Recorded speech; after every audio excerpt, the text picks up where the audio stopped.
네, 여러분들 안녕하십니까? 주영 동자입니다. 다들 잘 지내시나요? 네, 날씨가 많이 추워졌는데 몸 관리 잘 하시길 바랍니다. 이번에는 좀 다른 영상으로 여러분들을 찾아뵙게 되었는데 이번 주 목요일에 제가 저희 화공 기초 실험이라는 과목에서 전반기 세미나 발표를 제가 맡게 되었습니다. 조장이어가지고 제가 PPT를 준비하고 발표도 제가 해야 되는데 여러분들한테 제 발표 실력을 소개해드리면 또 좋겠다 싶어가지고 이렇게 카메라를 켜게 되었고요. 네, 그럼 한번 시작해볼까요? Let's go! 네, 안녕하세요. 화공기초 실험 전반기 세미나에 액체의 점도라는 주제로 발표하게 된 김주영이라고 합니다.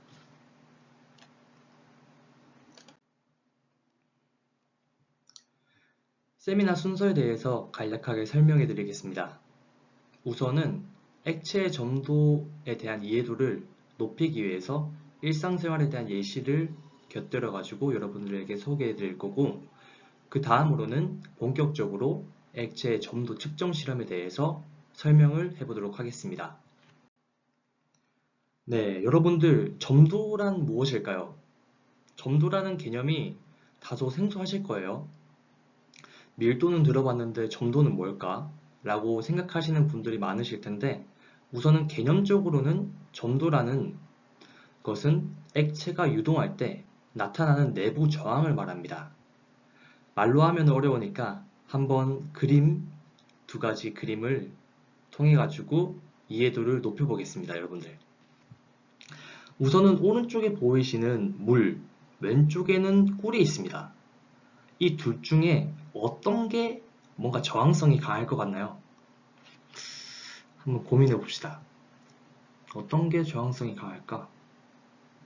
뭔가 꿀 같아 보이죠? 네, 맞습니다. 꿀이 물보다 저항성이 높습니다. 이때 꿀이 점도가 높다라는 표현을 쓰는데요. 꾸덕꾸덕하다라는 표현 다들 들어보셨죠?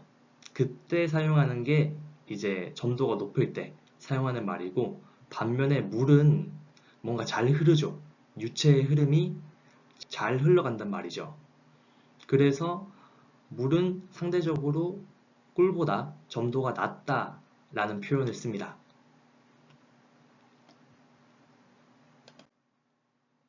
네, 점도가 그러면 어떻게 우리 일상생활에서 쓰이는지 그것에 대해서 한번 설명을 해드리도록 하겠습니다. 점도의 유용성인데요. 우선은 저희가 매일 아침, 점심, 저녁에 바르는 화장품에 점도가 숨겨져 있습니다. 스킨부터 해서 로션, 크림으로 갈수록 뭔가 조금 더 꾸덕꾸덕한 느낌이 강하시죠? 이때 점도가 높아진다 라는 표현을 쓰고, 저희가 샴푸나 린스 다들 쓰시잖아요. 샴푸와 린스에도 어느 정도의 점도가 들어 있습니다. 만약에 샴푸와 린스의 점도가 매우 낮다라고 하면은 마치 물처럼, 그러면 저희가 샴푸를 쓸 때 펌프질을 해야 되잖아요. 그 펌프질 했을 때 점도가 만약에 샴푸가 낮다고 하면은 물총 쏘듯이 나올 겁니다. 그러면 저희가 뭐 제품을 쓸 수 없겠죠. 이와 같이 저희가 점도라는 개념이 편리성도 담당한다 라는 것을 생각해 주셨으면 좋겠습니다. 그 다음으로는 석유 공정인데요. 석유 공정. 이제 제가 화학공학과 출신인데 대부분 취업을 석유 공정에서도 하는 걸로 알고 있습니다. 여기 석유 공정에서 사용하는 많은 장치들 중에서 파이프라인이 있는데요. 이 파이프라인이 유체의 흐름을 담당하는 것입니다. 일종의 관 같은 거죠. 근데 이 관이 굵기가 상대적으로 굵기가 낮은 것도 있고 굵기가 굵은 것도 있는데, 이때 저희가 파악해야 되는 게 점도에 대한 개념성입니다. 만약에 굵기가 짧은 파이프라인이 있다고 하면은 점도가 높은 유체가 흘러갈 수 있을까요? 힘들겠죠. 중간에 막힌단 말이죠. 약간 변기통에 이제 변기통에 그 배변이 좀 얘기가 더럽긴 하지만 막혔을 때처럼요. 그래서 저희가 점도가 상대적으로 높은 거는 파이프라인 굵기가 굵어야 되고 점도가 낮은 거는 물처럼 유체의 흐름이 자유로우니까 파이프라인 굵기가 낮아도 상관없다. 그래서 이제 석유 공정에서도 사용되고 그리고 저희가 많이 알고 있는 식품 산업에서도 사용하고 있습니다. 저희가 소스 같은 거 이렇게 많이 사용하시잖아요. 이제 케첩 소스. 케첩 소스에도 이제 점도라는 개념이 있는데 저희가 반대로 한번 생각해 봅시다. 케첩 소스 안에 그 케첩의 점도가 매우 높고 마치 덩어리로 구성되어 있다고 하면은 저희 케첩 소스를 뿌리려고 할 때 잘 나올까요? 아니죠. 잘 안 나옵니다. 그래서 케첩 소스의 점도가 어느 정도 유지가 돼야 되고 너무 높으면 안 된다는 게 포인트이고 그래서 소스를 이제 저희가 쓸 때 아무래도 점도가 높은 거를 써야 되는 경우도 있잖아요. 그때 발명된 게 이제 소스건이라고 있습니다. 이거는 이제 점도가 높은 것도 소스건을 통해 가지고 발사를 시키면은 소스가 나오는 그런 장치고요. 어쨌든 뭐 화장품, 석유 공정, 식품 산업 이렇게 해가지고 이외에도 엄청나게 많습니다. 그래서 점도라는 것은 저희에게 뗄래야 뗄 수 없는 중요한 개념이다라는 것을 여러분들한테 소개해드리고 싶었고, 네, 그 다음으로 넘어가겠습니다. 그러면 이제 제가 지금 발표하는 게 이제 실험에 대한 이야기인데, 실험하기에 앞서가지고 한번 저희가 궁금증을 가지고 한번 시작해 봅시다. 만약에 꿀에 열을 가해서 저희가 꿀물을 만든다고 합시다. 그러면 그 꿀물을 만들었을 때 꿀의 점도는 어떻게 변화할까요? 낮아질까요? 높아질까요? 뭐 저기 아래 글씨가 좀 힌트를 줄 것 같긴 한데 어쨌든 그거를 생각하면서 이제 실험을 진행하도록 하겠습니다.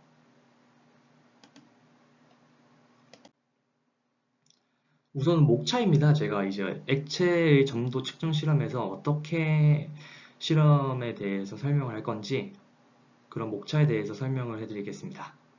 첫 번째로는 실험 목적, 그리고 실험 이론, 실험 장치 및 시약, 실험 시 주의사항, 그리고 실험 방법, 마지막으로 예상 결과 및 논의로 액체의 점도 측정 실험에 대해서 소개해드리겠습니다. 실험 목적입니다. 액체의 기본 성질인 점도에 대해 이해하고 오스트발트 점도계법을 사용해서 각 시약들의 점도를 측정합니다. 오스트발트 점도계법을 이용하여 온도가 점도에 미치는 영향을 확인하고 점도에 대한 개념과 공식을 이해하여 다른 물질에 응용할 수 있도록 합니다. 실험 이론입니다. 우선 점도에 대한 개념을 다시 한 번 더 설명해 드리겠습니다.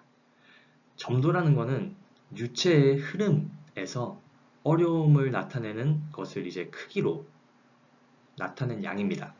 유체의 점성의 정도라고 표현하기도 하는데 이때 단위로는 푸아즈 P를 사용하고 프랑스 학자의 이름을 따가지고 푸아즈라고 부르고 있습니다.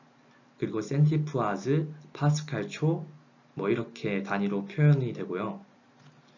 자, 우선은 아래에 보이는 식이 점도식입니다. 네. V는 이제 모세간의 부피, 저희가 오스트발트 측정기를 실험할 때 모세간을 사용하거든요. 그래서 모세간의 부피, L은 모세간의 길이, 그리고 T는 측정하는 시간, 이제 A부터 B까지 그 범위에서 시간을 측정해야 됩니다. 그때 시간을 나타내고 R은 모세간의 반경, 그리고 P는 압력인데 P를 저희가 저기 오른쪽에 보이시는 low GH라고 부르겠습니다. 표현할 수도 있습니다.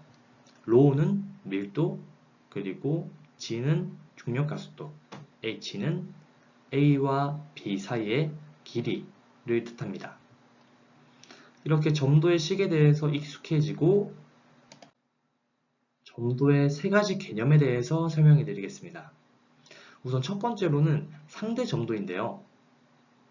측정하려는 액체의 점도를 기준 액체의 점도와 비교한 값을 말합니다. 이제 이해가 안 되실까봐 아래의 식을 통해서 다시 한번 설명해 드리겠습니다. 저희가 점도를 측정할 때 이제 온도에 따라서 다르게 측정한단 말이죠. 같은 물질이라도. 그래서 보시면은 N2, N1 있잖아요. 만약에 내가 25도씨에 대한 점도를 기준으로 30도씨에 해당하는 점도의 상대적인 값을 알고 싶다. 그럴 때 상대 점도를 쓰고 N2에다가 이제 25도씨 점도를 넣어주시고 N1에다가 30도 점도를 넣어주시고 이렇게 해주시면 되고 지울 거 싹 다 지우고 나면은 다음과 같이 나옵니다. D는 이제 각 시간별로 나타내는 밀도 값이고 이렇게 해서 상대 점도를 구할 수 있습니다. 조금 이해 가셨나요? 절대 점도에 대해서 설명해 드리겠습니다. 절대 점도는 특정 조건에서 액체가 저항하는 정도를 나타냅니다. 절대적인 수치를 나타내기 때문에 중력을 따로 고려하지는 않습니다. 단위는 아까 전에 설명했듯이 이제 푸아즈를 사용하고요. 그 다음으로 마지막으로 동점도입니다. 동점도는 제가 오늘 교수님한테 살짝 물어봤는데 동점도는 점도랑은 살짝 다른 개념이다라고 설명을 하시더라고요. 점도라기보다는 확산도라고 이제 설명을 하셨는데 그 이유가 뭔가 생각을 해봤는데 바로 유동성의 지표이기 때문입니다. 얼마나 잘 흐르는지 그게 이제 동점도이고 동점도를 이제 구할 때는 절대점도에다가 밀도를 나눠주면 동점도를 구할 수 있습니다. 이때 중력의 영향은 받고요. 동점도가 낮아질수록 유동성은 높아지겠죠. 아래에 보이시는 스토크스라는 단위도 영국의 화학자 이름을 따가지고 이렇게 사용하고 있습니다. 자, 그러면은 이제 저희가 실험 과목이잖아요. 점도를 그럼 어떻게 측정하는지 궁금하시지 않나요? 점도를 측정하는데 수만 가지의 방법들이 있는데 거기에 제가 4가지를 간추려 봤습니다. 우선은 세관식 점도계, 두 번째로는 낙후식 점도계, 회전식 점도계, 마지막으로 저희가 다룰 오스트발트 점도계가 있습니다. 그러면 오스트발트 점도계에 대해서 실험을 진행해야 되겠죠. 실험 장치로는 일단은 고무 피펫, 오스트발트 점도계, 항온조 초시계 이렇게 필요합니다.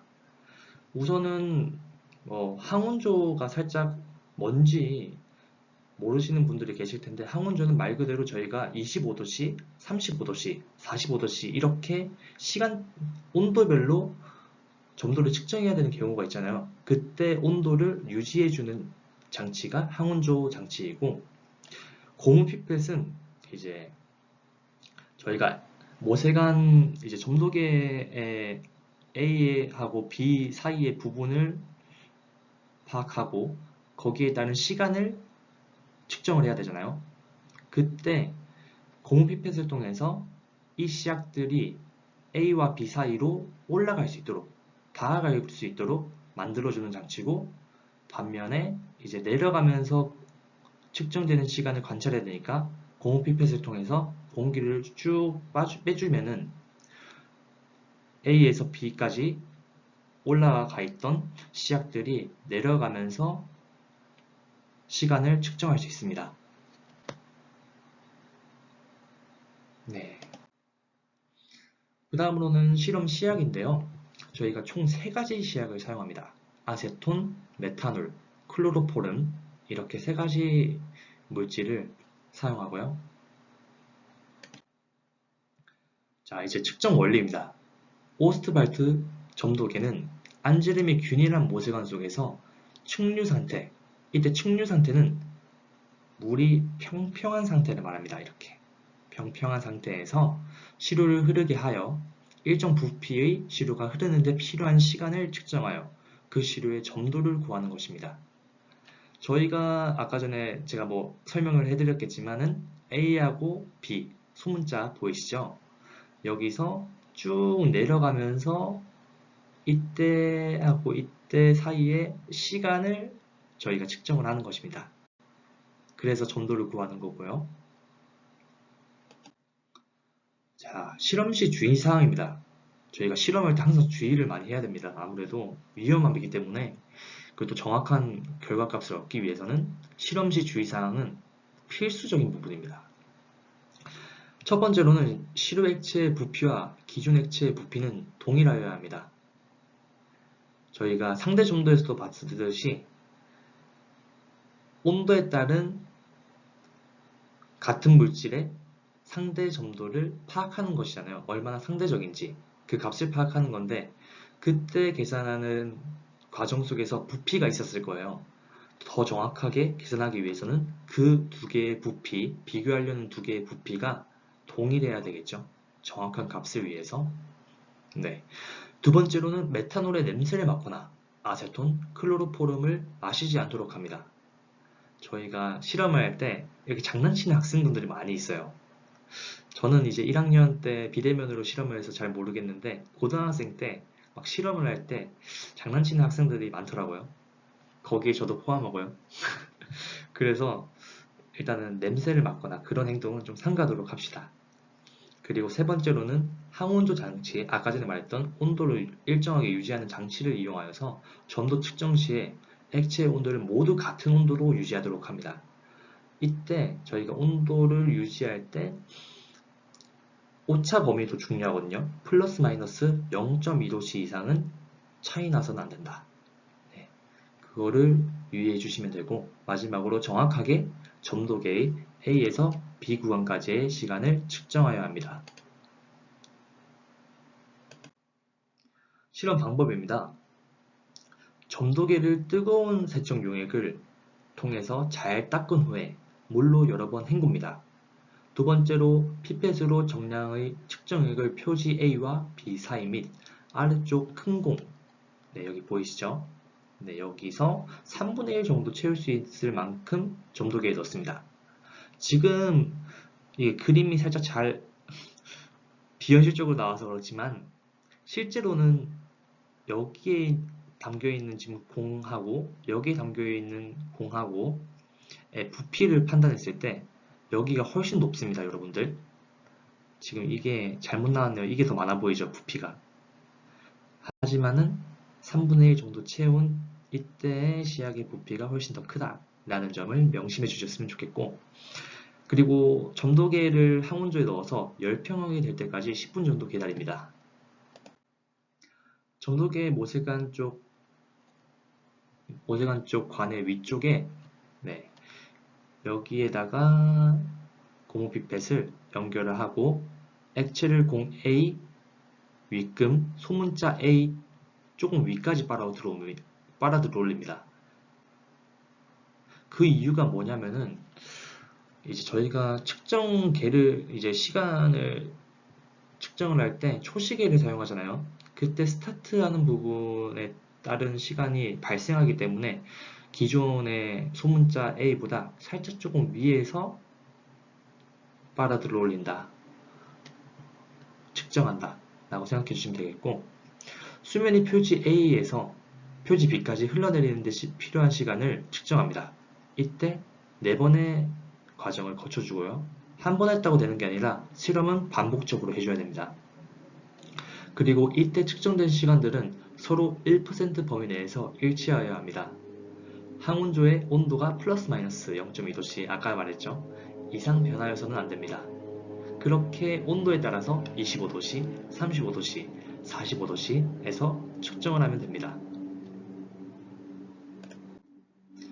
자, 이제 실험 방법은 끝났고 제가 아직은 실험을 진행하진 않아가지고 예상 결과 그리고 어떻게 될지에 대한 실험에 대한 논의 한번 정리를 해봤는데, 첫 번째로는 온도하고 점도입니다.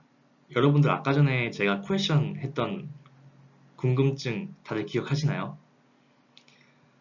꿀에다가 열을 가해서 꿀물을 만들 때 꿀의 점도는 어떻게 변할까요? 이제 실험 방법을 들으신 분들은 아마도 열을 가했으니까 점도는 내려가겠구나 라고 생각하실 분들이 계실 겁니다. 네, 맞습니다. 온도가 올라감에 따라서 점도가 내려갑니다. 그래서 25도씨에서 35도씨, 45도씨 순으로 온도가 높아짐에 따라서 점도가 낮아지는 것을 확인할 수 있고, 추가적으로 녹는 점이 높아서 해당 온도 동안 녹지 않아서 고체 상태로 유지되는 게 있다면 이때는 오스트바이트 점도계를 통한 실험이 힘들기 때문에 이를 고려해서 실험을 진행할 액체를 잘 선정해야 할 것입니다. 자, 저희가 이제 오스트바이트 점도계법을 통해서 실험을 진행하는데 아까 전에 보셨듯이 모세관을 통해서 고무 피펫으로 A와 B 사이의 시간을 측정하는 거였죠. 근데 거기 안에 고체를 넣을 수가 있을까요? 힘들겠죠. 그래서 만약에 고체 상태로 유지되는 물질이 있다고 하면은 그때는 다른 점도계법, 공낙하법을 통해서 점도를 측정할 수 있고요. 고체 상태일 때 그렇게 다른 실험 방법으로 이제 결과값을 산출하시면 되겠습니다. 그 다음으로 물질과 점도입니다. 아세톤하고 저희가 클로로포름에 대해서 실험을 진행을 할 것인데, 아세톤은 분자량이 작고 극성이 약한 특징이 있습니다. 이때 극성이 약하다는 것은 아세톤 내 분자 간의 상호작용이 약하다는 뜻을 말하는데요. 상호작용이 약하잖아요. 그러니까 이제 아세톤 분자 내에 분자들이 서로 친하면은 꼭 붙으려고 하잖아요. 근데 상호작용을 덜 한다는 뜻은 멀리 떨어진다는 얘기입니다. 끈끈한 정도, 풀어지는 정도. 끈끈한 정도는 뭐였죠? 점도가 높다. 근데 풀어지는 정도는 점도가 낮다. 그래서 분자 간 상호작용이 약해가지고 아세톤의 점도가 제일 낮은 것을 확인할 수 있고, 메탄올이나 클로로포름은 상대적으로 아세톤보다 점도가 높긴 한데, 그때 각각의 이유는 메탄올은 수소결합, 그리고 클로로포름은 분자 간 반데르발스 힘을 통해 가지고 점도가 상대적으로 높은 것을 확인할 수 있습니다. 네, 이해가 안 가시면은 이제 여기 사진 참고해 주시면 되고, 이렇게 지금 분자 간 인력, 그러니까 상호작용이 강할 때는 저희가 끈끈하다고 표현하죠. 붙어 있으려고. 그게 마치 꿀과 같습니다. 꿀. 점도가 높다라는 표현을 씁니다. 네. 기울기의 변화에 대해서 저희가 한번 논의를 해봤습니다. 아직 실험은 안 해봤지만 X축은 온도, Y축은 점도로 해서 온도에 따라서 각각의 물질에 대한 점도들은 어떻게 변할 것인가, 그때의 기울기는 어떻게 변할 것인가에 대해서 생각을 해봤는데, 우선 저희가 처음에는 점도가 낮은 물질일수록, 그러니까 아세톤 그런 물질일수록 온도에 따른 점도 변화가 급격할 것이라고 추측했습니다. 그때 왜 그렇게 추측했냐고 생각해 보면은 아마도 아세톤이 원래 점도가 낮으니까 온도를 가했으면은 더 내려가겠지 라는 생각을 했기 때문에 아마 이렇게 생각을 한 것 같고, 근데 다를 수도 있다는 얘기를 오늘 교수님한테 들었습니다. 아세톤은 이미 분자 간 상호작용이 약한 상태잖아요. 그러니까 이미 막 떨어지려고 하는 상태란 말이죠. 그럴 때 오히려 온도를 가해준다 하더라도 이미 얘네들이 점도가 낮아가지고 상호작용을 덜 하고 있는데, 온도를 가해준다 하더라도 분자 간 상호작용에는 큰 영향을 안 미친다는 거죠. 그래서 기울기가 완만할 수 있겠다라고 다시 한번 생각했습니다. 반면에 클로로포름처럼 점도성이 강한 물질, 그러니까 분자 간 상호작용이 큰 물질들이 있잖아요. 그런 물질들은 온도가 높아지면 높아질수록 온도를 가해주면 이게 점점 떨어지겠죠. 그러면서 점도는 그만큼 내려가면서 크게 변할 거고, 그에 따라서 기울기가 급격하게 변하게 될 것이라고 저희가 나름대로 한번 생각을 해봤는데, 우선 뭐 자세한 관찰은 실험을 통해서 해봐야 되겠습니다. 네, 이렇게 해서 액체의 점도 측정 실험에 대해서 전반기 세미나 마무리하도록 하겠고, 우선 제가 살짝 대본을 안 보고 해가지고 잘 설명이 됐는지 모르겠습니다. 실수를 해도 이해 부탁드리고, 이번 주 금요일에 전반기 세미나인데 아마 거의 조장한테 발표를 시킬 거예요. 떨지 않고, 또 떨려도 이걸 수용하면서 끌어당김의 법칙을 이용해서 열심히 학교생활 재밌게 그리고 알차게 갓생을 한번 살아보도록 하겠습니다. 영상 끝까지 시청해 주신 분들 정말로 감사드리고, 네, 저도 화학의 대가가 되기 위해서 열심히 공부하고 노력해 보도록 하겠습니다. 시청해 주셔서 감사드립니다. 모두 바이바이.